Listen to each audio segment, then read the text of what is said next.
would be part of this on an ongoing basis, and not directly in the classroom, or do you go to the classroom sometimes? Sometimes. Like with Joy, I worked with some kids before school from 8:10 to 8:30, when they were sitting outside of their classrooms reading for that 20 minutes. Some kids learned a word identification strategy from me. Some, we did the 6-minute solution. We did a lot of different reading strategies before school started. But the teachers did all the work. I basically kind of showed up. No, she did more than just show up. She provides a lot of resources. Yes. Well, I guess when I'm seeing is that our teachers here are I want to say in the trenches doing the things that need to be done. You're kind of like on the outside. I guess what I'm looking for is what has your expertise, but being on the outer circle, if you will, but being so close to know what's going on. What do you see as the real pieces that are happening? I saw teachers very professional, wanting to have kids, and I caught on it. And if they reached a point where it got stuck, I said, "Hey, how about this idea?" And Krista was, after the first 3 weeks of school, she said, "Oh, I think I've got enough." I did not. No, she didn't. I just kept giving them ideas, and whatever they liked, they started to use. And like when we were just the other day, we were talking about, well, how do we screen kids? I said, well, there's a phonics screener. Hey, and it's free on the internet. Just all those kinds of things. There was that synergy where we all just kind of worked together. Well, and I'm technically, I work with any special ed student, but I work with students who struggle with behavior. So that's my expertise field. So when you throw me into increased learning of these low learners, I kind of start to look at you like, hey, gonna need some resources. And she provided wonderful resources this year that just allowed me to see my students grow. I have 2 5th graders, and they both started at 2nd grade level, and they have just emerged like never before. I got to read with the one student one of the first few days of school, because she came in and said, "Oh my gosh, he's really struggling." Really well. But the other day I got to listen to him read. Oh my gosh, it was like, how did this happen? This is like a miracle. He was so proud of what he could read. He didn't know many of the sight words, and now he knows all of the first 2. It's a confidence level and skill.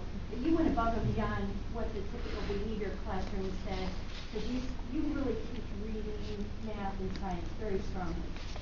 Yeah, I'm a big supporter, and if I teach academics, they won't have time to misbehave.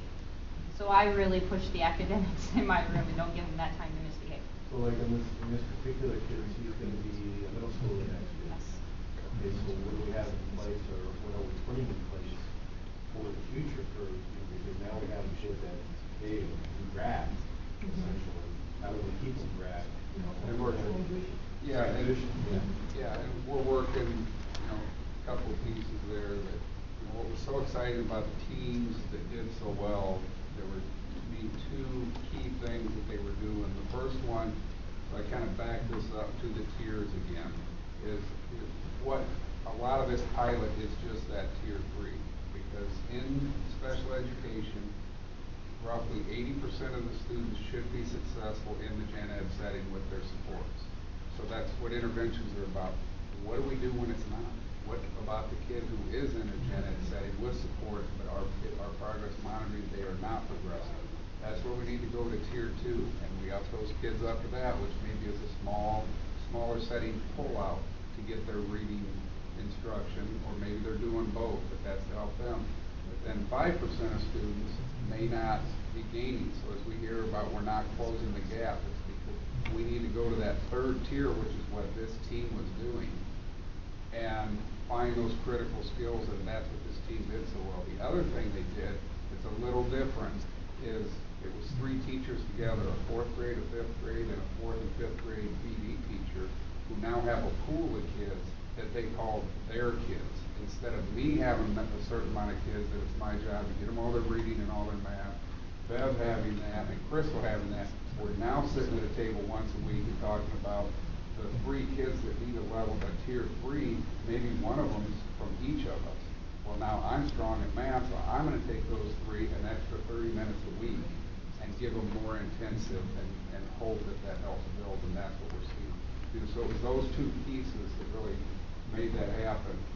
We are doing more with transitioning this year between all levels. We're having teachers sit down and meet at different times. We're not trying to do it all in one afternoon. The principals are getting their rosters together sooner so that Crystal can have that discussion with those kids' sixth grade teachers. If two of them are going to this teacher at Washington, she's going to talk to them specifically about those two kids, whether it's on the phone, meeting in the afternoon or something, rather than trying to carousel it. So we're trying that a little bit up, but we're also going to continue with hopefully getting this type of programming at all the buildings at some point. But this team is a great model that now I intend to use to help get other teams going. It took a lot of mistakes and frustrations and all that to get to this point. And now this team, I think, can help other teams get there a whole lot quicker in other buildings as well. So are you going to develop teams at like second, third? Yeah. Kindergarten first or whatever? Absolutely. That was the goal at the beginning, and now the two elementaries that are at that point, now the other two and at secondary, we may try just a team again. You hate to get too many going all at once because we did run into frustrations. How are we going to find time to do this? You know, and all that, so we don't want too many, but those two buildings are ready to start another team or two in their buildings, and we'll try to get that at the secondary level. Pretty excited about it. This is a team that just did a great job. It looks simple, but boy, it took a long time to get to that point. And then the last data points there were the proficient. So in reading, 10 of our 15 are now proficient. And in math. And why is that important? That's important because we're judged on that. So our schools. NCL being this one. Yeah, no child left behind. So we went from 2 out of our 15 being reading, proficient in reading to 10 out of our 15. And in math, we went from 6 of the 15 to 10 out of the 15. So, it'll help us on no child left behind.